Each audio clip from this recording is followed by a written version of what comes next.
L'église de Saint-Étienne de Saint-Joire.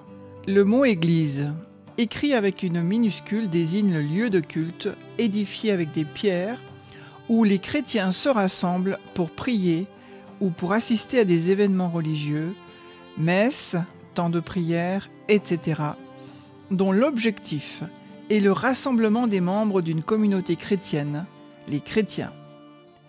Le mot église signifie l'assemblée et plus précisément convoquer. Dans la Septante, datant du IIIe siècle avant Jésus-Christ, l'expression ecclésia est utilisée dans le sens d'une assemblée convoquée pour des raisons religieuses. Avant le IVe siècle, les messes étaient célébrées en toute discrétion chez l'habitant, par crainte des persécutions romaines. C'était la maison de l'assemblée, en latin domus ecclesiae. Cette expression désignait les premiers lieux de culte chrétiens construits entre les IIe et IVe siècles. Ces lieux de culte suivaient la tradition juive qui construisait des synagogues comme lieux de prière. L'architecture et la configuration géométrique des églises a varié au cours des siècles. Style roman, gothique, Renaissance, baroque et bien d'autres styles. Mais le point commun étant harmonie spirituelle et logique biblique exprimée à travers l'art lapidaire. Le lieu de culte chrétien que nous appelons église peut recevoir divers titres selon son importance et sa fonction. La cathédrale, si elle possède une cathèdre, c'est-à-dire le siège de l'évêque, appelé aussi l'ordinaire du lieu. Une basilique majeure ou mineure, si elle a été construite par un empereur, basilique du Vatican par exemple, ou si elle est ainsi désignée par le pape, fonction de pèlerinage, ou elle contient les reliques d'un saint majeur. Ce lieu peut s'appeler aussi une chapelle. Le mot latin médiéval capella a laissé l'ancien français capelle vers 1090. Ce dernier mot, désignant un édifice ou espace religieux chrétien, a ensuite évolué vers chapelle en moyen français. D'un point de vue hagiographique, la chape Saint-Martin désigne initialement la relique du manteau d'officier de Saint-Martin. Et si elle dépend d'une paroisse, elle est alors destinée au culte d'un saint, d'une confrérie ou d'un quartier. Le plan d'une église est construit sur la forme d'une croix latine représentant la croix de Jésus sur laquelle il est mort pour nous donner sa vie. Rentrer dans une église. Une symbolique des termes et des usages parfois oubliés. Le parvis, clôturé, étymologiquement proche du mot paradis, est le lieu où l'on se ressource, se nettoie, se salue entre paroissiens. Suit ensuite le narthex, sorte de sas après les grandes portes, comme un trait d'union entre le profane et le sacré. Les non-baptisés y restent pour écouter la liturgie, mais sans entrer dans l'église. Ils sont baptisés le soir de Pâques, ils peuvent enfin y pénétrer. La nef, de la forme renversée du latin navis, vaisseau, c'est le navire qui protège l'homme des intempéries, et le capitaine est le prêtre. Sur les murs, les vitraux illustrent les écritures divines versant la clarté de Dieu. La plupart des églises ou cathédrales présentent 3 nefs pour figurer la Trinité de Dieu, Père, Fils et Esprit Saint. Le transept, en forme de la croix, permet d'allonger la nef et donne la place au chœur chantant, la chorale, donnant ainsi aux fidèles qui écoutent la messe de mieux communier et de mieux unir leurs prières. Le chœur, c'est le lieu du sanctuaire, très visiblement séparé du reste, afin de bien montrer qui fait quoi. Dans le chœur se trouve l'autel, où se célèbre le saint mystère de la messe. Il est le corps du Christ qui vient à chaque consécration par le prêtre du corps et du sang de Jésus. Il nous a demandé lui-même de refaire la consécration en mémoire de lui, lors de la dernière scène du Jeudi Saint. L'autel trouve son importance dans le saint sacrifice qui prend place dessus. Il est consacré par l'évêque lors de son installation dans une nouvelle église. La cérémonie de consécration ressemble joliment à celle d'un baptême, car l'évêque bénit l'autel à l'huile sainte. Puis, après les prières, il le recouvre d'un tissu blanc. Traditionnellement, avant le Concile Vatican II, qui a voulu mettre au goût du jour la liturgie, celle-ci était célébrée dos au peuple. Les brebis suivaient leur pasteur et ne voyaient donc que son dos. Le berger conduisait son troupeau vers la lumière, vers l'est, vers Jérusalem, puisque le plan de l'église était orienté est-ouest. L'autel principal peut contenir des reliques. Cette pratique trouve ses origines dans les Saintes Écritures. Il s'agit d'un usage très ancien que l'Église perpétue, comme l'indique la présentation générale du missel romain PGMR. Il est opportun de garder l'usage de déposer sous l'autel à dédicacer des reliques de saints, même non martyrs. Les premiers chrétiens avaient pour habitude de célébrer des messes dans les catacombes sur les tombes des saints. Et cet usage fut perpétué au moment de la construction des églises en transférant les saintes reliques au sein des autels. Il est intéressant de noter qu'un passage de la Bible fait une allusion prophétique à cet usage. « Je vis sous l'autel les âmes de ceux qui furent égorgés à cause de la parole de Dieu et du témoignage qu'ils avaient porté. » Apocalypse 6, 9. En ce sens, la pratique consistant à placer des reliques sous l'autel est éminemment biblique. L'ambon est la deuxième table sainte où Dieu se manifeste par sa parole, puisque la parole, c'est Dieu. Comment aménager l'autel ? Les cierges, les luminaires. Pour les anciens, les mystères chrétiens étaient considérés comme des vérités trop profondes et trop riches pour pouvoir être appréhendés et exprimés uniquement à l'aide d'un discours rationnel humain, si sophistiqué soit-il. Tout mystère, pour être communiqué aux hommes, doit également être exprimé par la médiation de symboles qui permettent à l'âme humaine de saisir intuitivement quelque chose du mystère, tout en le respectant en tant que mystère.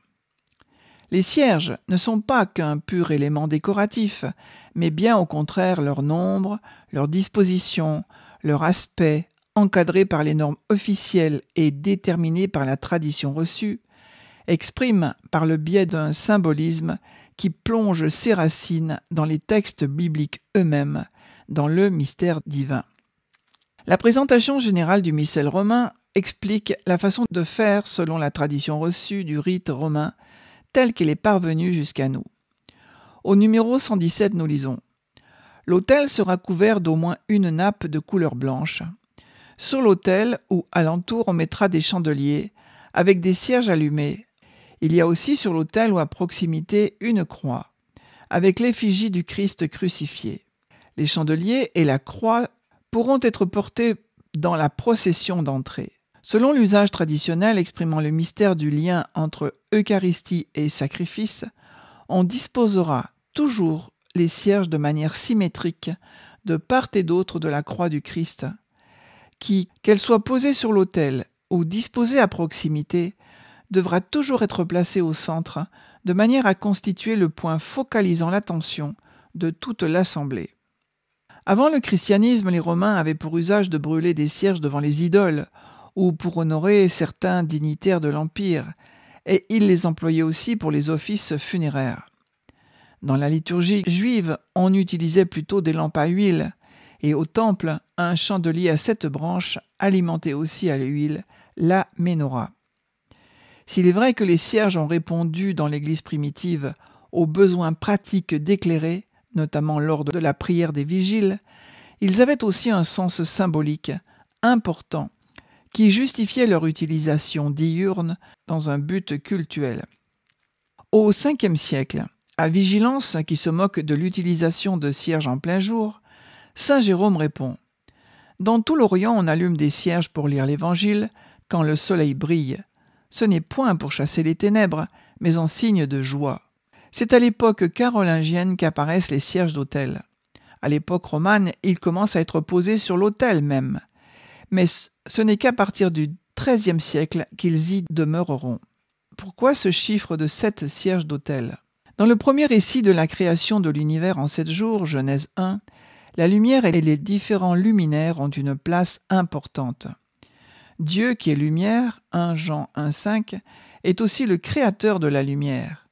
Que la lumière soit, dit-il, et la lumière fut. Après avoir fait pousser les différents arbres, il crée les 2 grands luminaires, le soleil et la lune. Dans le second récit de la création, dans Genèse 2, le Seigneur plante un jardin en Éden, au milieu duquel pousse l'arbre de vie. Mais après la chute d'Adam et Ève, l'accès à cet arbre est défendu par le Seigneur Dieu, qui posta à l'orient du jardin d'Éden les chérubins armés d'un glaive fulgurant pour garder l'accès de l'arbre de vie. Genèse 3, 24. Plus tard, lorsque Dieu révèle son nom à Moïse, il le fait à partir d'un arbre et dans le feu. L'ange du Seigneur lui apparut dans la flamme d'un buisson en feu. Exode 3, 22. Dans le temple de Jérusalem, la Ménorah était le rappel liturgique de tous ces événements, un chandelier de lumière et de feu, tel un buisson dont les 7 branches se rattachent au tronc central, planté près du Saint des Saints, gardé par les chérubins, où le grand prêtre prononçait le nom ineffable.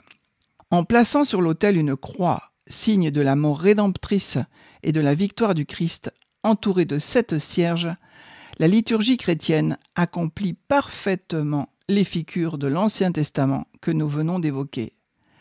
La croix du Christ est cet arbre d'Éden dont le fruit pain de vie, mais aussi fruit de la vigne véritable plantée par le Père, donne la vie éternelle. La croix est aussi ce buisson de feu où le nom de Dieu est parfaitement révélé. Elle est l'accomplissement total et le parachèvement de la création. Elle est le Shabbat, le repos définitif en Dieu. La présence des 7 cierges sur ou à proximité de l'autel est toujours le signe de la présence de Dieu sur terre, présence spirituelle manifestée à Moïse sur le mont Horeb sous le signe du buisson ardent. Présence spirituelle toujours dans le Saint des Saints du temple de Jérusalem sous le signe de la Ménorah. Enfin, présence réelle et substantielle à travers les espèces eucharistiques sur l'autel des liturgies chrétiennes, anticipant, annonçant et préfigurant la présence éternelle et définitive du Dieu vivant au milieu du peuple des rachetés, telle que décrite dans le livre de l'Apocalypse. Le trône de Dieu et de l'agneau sera dans la ville, et ses serviteurs lui rendront un culte. Ils verront sa face et son nom sur leur front. Et de nuit, il n'y en aura plus, et ils n'ont pas besoin de la lumière d'une lampe, ni de la lumière du soleil, car c'est le Seigneur Dieu qui luira sur eux, et ils régneront dans les éternités d'éternité. Apocalypse 22, versets 3 à 5.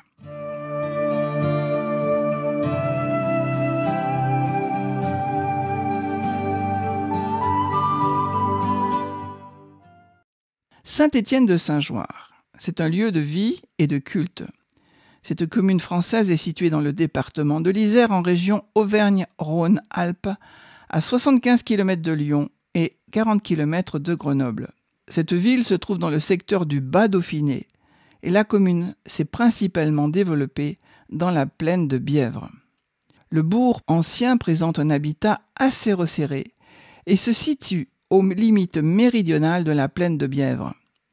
Une large vallée ouverte entre celle de l'Isère et le cours du Rhône, et dont la forme régulière en auge à fond plat suggère une origine glaciaire, ce que confirme la présence de dépôts morainiques. Saint-Étienne de Saint-Joire a su conserver une partie de son patrimoine, témoin de son histoire. Un peu d'histoire. La ville relaie de ses cendres après les ravages des Sarrasins en 889. Elle deviendra prospère grâce aux nombreuses franchises accordées à ses habitants au XIIe siècle. Le dauphin Humbert II fera construire en 1340 des remparts percés de 4 portes. Saint-Étienne de Saint-Joire sera donc puissamment protégé derrière des remparts épais, jadis crénelés, comme l'indiquent les armoiries du village. Le long de cette muraille, un large fossé alimenté par un canal, le Bief. En suivant les rues du Moulin, du Bief et du Lavoir, nous parcourons une grande partie de l'ancien tracé de cette muraille. De rares vestiges nous rappellent cette époque. Au XIIe siècle, il y aura la fondation d'un monastère bénédictin qui connaîtra une fin tragique en 1562, incendié par les protestants. Il y avait une haine ancestrale entre les habitants de Saint-Étienne et ceux des communes qui dépendaient de l'autorité du comte de Savoie. Pourquoi Saint-Étienne est-il patron de l'Église ? On peut supposer que c'est une reprise de la dédicace d'une des anciennes églises dévastées. Le martyr Saint-Étienne est toujours représenté jeune et sans barbe. Il fut le premier diacre de l'Église et martyrisé en 35 après Jésus-Christ. Il est le patron des fondeurs de cloches et sa fête est le 26 décembre. Aujourd'hui, l'église Saint-Étienne est rattachée à la paroisse Saint-Paul de Toutzor du doyenné Bièvre dans le diocèse de Grenoble-Vienne, dont l'évêque est Jean-Marc Echen. Les prêtres en charge du doyenné sont les pères Charles Bonin, Justin Aka, Bertholin Baoumina. L'église de Saint-Étienne de Saint-Joire est un monument classé au patrimoine historique. Plusieurs fois reprise et modifiée au fil des siècles, cette église présente des empreintes romanes, gothiques et néo-gothiques. Une chapelle et ses peintures murales sont inscrites à l'inventaire complémentaire des monuments historiques. La première église date de 1201. 5 chapelles étaient réparties dans l'église. La chapelle de Notre-Dame de Pitié, la chapelle de Notre-Dame du Rosaire, la chapelle de Saint-Martin, la chapelle de Saint-Antoine, la chapelle de Saint-Jean. La Pietà dans la chapelle du XIVe siècle est sans doute le plus vieux vestige de la région. Au XVe siècle, le clocher de l'ancienne église jouxte l'édifice actuel. Il date de cette époque. La chapelle seigneuriale sur la gauche de la façade, construite par la famille Fassion au début du XVe siècle, est le seul élément restant de l'église détruite pendant les guerres de religion au XVIe siècle. En 1565, l'église est ravagée par un incendie. En 1690, après avoir été réparée de manière assez disparate, l'église est à nouveau restaurée. Le masque sculpté sur la porte ouest en fait foi. Au XVIIIe siècle, la charpente est renouvelée en 1722. L'ancien cimetière qui se trouvait en face de la porte d'entrée de l'église sera transféré en 1847. Rappel et indication des étapes précédentes. 1. Le couvent. 2. Le grand moulin. 3. La salle Le Rempart. 4. L'école libre Sœur Emmanuel, inaugurée en sa présence en 1991. 5. Le premier lavoir communal. 6. Le petit moulin. 7. Le clocher de l'église primitive orienté vers l'est. 8. La petite partie seconde église. 9. L'église actuelle. 10. L'ancien cimetière sur le parvis. 11. La cure et le jardin du curé. En 1789, pendant la Révolution, de nombreuses et diverses dégradations eurent lieu. Au XIXe siècle, l'abbé Poncet, 1754-1826, fait restaurer l'édifice en 1903. Le 4 mars 1851, le presbytère fut ajouté à l'édifice. Le 10 avril 1862, pose de la première pierre de l'église actuelle de style ogival. L'édifice est tourné vers le midi et non vers l'orient comme l'oblige le droit canonique. La raison essentielle est le manque de place.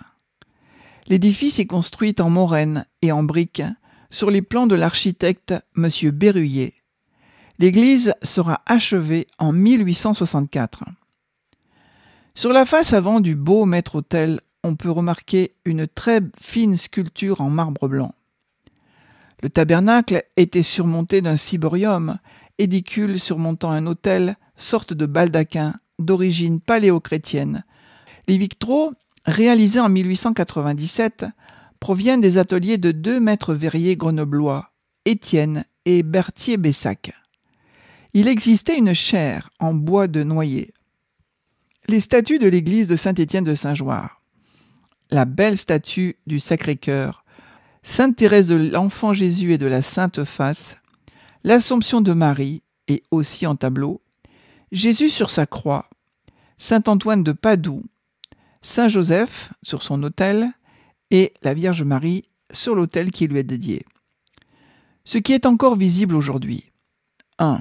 Au XVe siècle reste le clocher-porche, entretenu plusieurs fois. Il a résisté au temps. 2. 1690, chapelle et partie de la sacristie. 3. 1862. La seconde église fortement détériorée est détruite afin de préserver les vestiges des premières et deuxième églises. Cette troisième église est orientée nord-sud. Depuis le parking près de la rue des Anges, observons les cailloux roulés du mur dont l'alignement plus ou moins ordonné marque les deux époques, 15e et 17e siècle.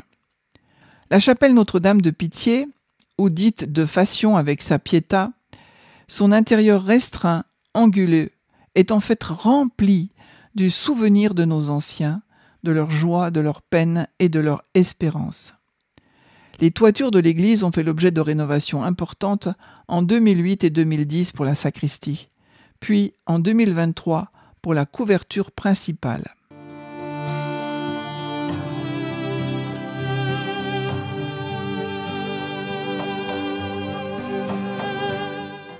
Prière de saint Anselme, 1033-1109, à Saint-Étienne. Étienne, tu es vraiment couronné. Stéphanos signifie couronne en grec.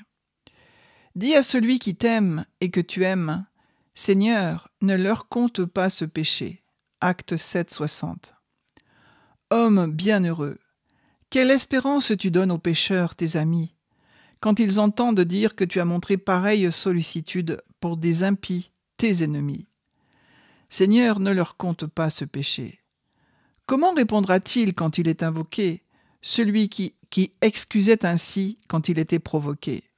De quelle bienveillance couvrira-t-il les humbles, lui qui était maintenant glorifié, celui qui secourait ainsi les superbes alors qu'il était humilié?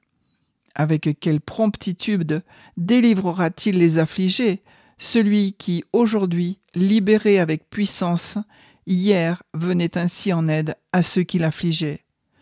Eux se pressaient d'ôter ton âme, et toi, tu t'efforçais de rendre vie à leur âme. Amen.